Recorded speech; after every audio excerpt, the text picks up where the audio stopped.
के बाद में मैंने खुद ने देखा है। भाई ये कई दिनों की बर्दाश्त नहीं है, क्या है, चूरू के साथी है तो क्या तपते हैं ना, जब भी पकते हैं तो एक बार जोरदार ताली इस साथी के लिए। जब टेम्परेचर 9 तपे का आएगा ना, जब भी उनमें उबाल आएगा, एक बार जोरदार ताली हमारे चूरू जिलाध्यक्ष और भाई निर्मल सोनी हमारे रेवेन्यू के साथी के लिए। कंटिन्यू।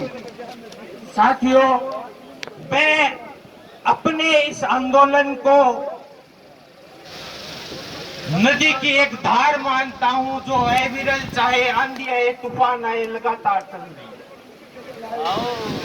हमारी जो मांगे हैं उनको मैं वो चट्टान या पत्थर का टुकड़ा मानता हूं जो हमें रास्ता देने के लिए कतई तैयार नहीं है। लेकिन मैं सरकार को ये समझाना चाहूंगा कि समय की नजाकत को समझिए साहब, समय बड़ा बलवान होता है। मैंने अपने खुद को, हम सबको नदी की धारा और हमारी मांगों को चट्टान का टुकड़ा केवल इसी कारण नहीं कहा है कि कहने को है। ये 4 लाइनों से आप समझने की कोशिश करना कि सरकार जो समय का पालन नहीं कर रही है और हम अपनी मांगों को किस तरह लेके रहेंगे, जरा समझने की कोशिश करना। जिसने नहीं की समय की कद्र उसे मिटना पड़ा है। जिसने नहीं की समय की कद्र उसे मिटना पड़ा है। बच गया तलवार से तो फूलों से कटना पड़ा है। जिसने नहीं की समय की कद्र उसे मिटना पड़ा है। बच गया तलवार से तो फूलों से कटना पड़ा है। क्यों न कितना ही बड़ा हो, क्यों न कितना ही जटिल हो, हर चट्टान को नदी की राह से हटना पड़ा है।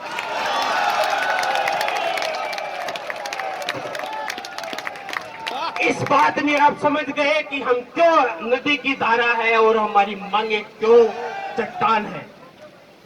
साथियों, यहाँ सुबह से मैंने बहुत सारी बातें सुनी है। एक साथी की बात बड़ी ही मार्मिक थी जो इस मंच से सैकड़ों बार बोली गई है और मैं उसका जिक्र नहीं करूं ये हो नहीं सकता, क्योंकि मैं एक सच्चा सैनिक हूं। हमने आज तक कितने आंदोलन किए हैं, हमें क्या मिला है और इस आंदोलन में हम क्या चाहते हैं।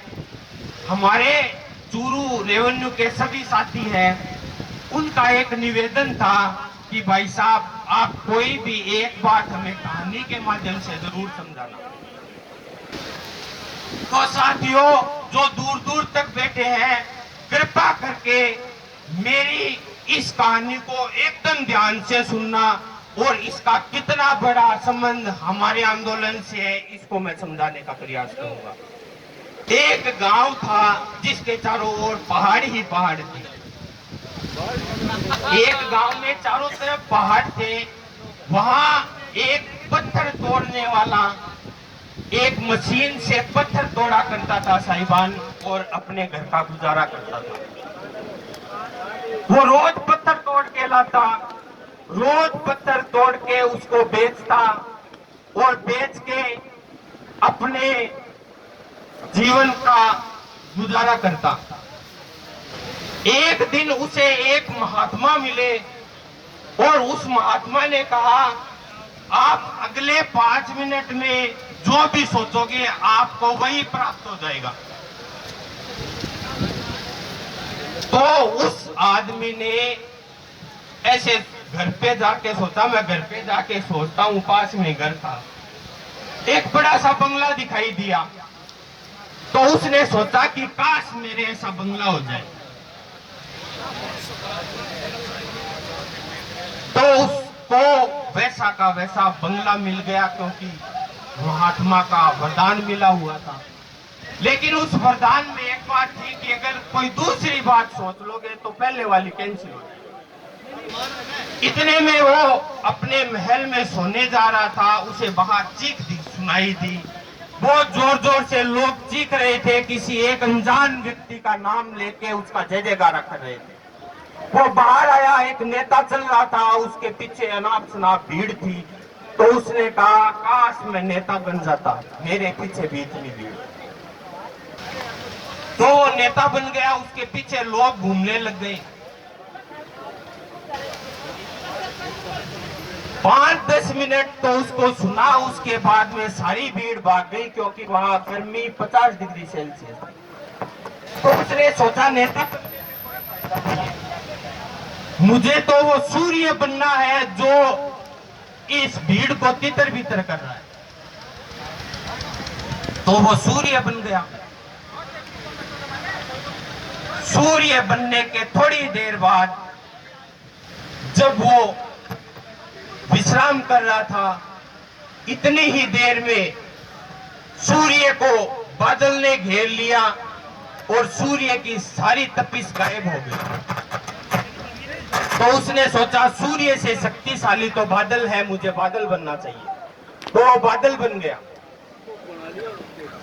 और उड़ता हुआ एक पहाड़ के टकराया और बरसने लगा, उसका सारा पानी व्यर्थ हो गया। तो उसने सोचा मुझे तो पहाड़ ही बनना चाहिए। तो वो पहाड़ बन गया और लास्ट में उसने देखा कि उसके किनारे पे एक जना हथौड़ी लेके और उस पहाड़ को तोड़ रहा था। तो उसने सोचा मुझे तो यही बनना चाहिए। तो वो वही पहाड़ तोड़ने वाला बन गया और उसके हाथ में एक हथौड़ी आ गई। साथियों, मैंने कहानी की शुरुआत की थी, इतने में 5 मिनट पूरे हो गए। उस समय वो मशीन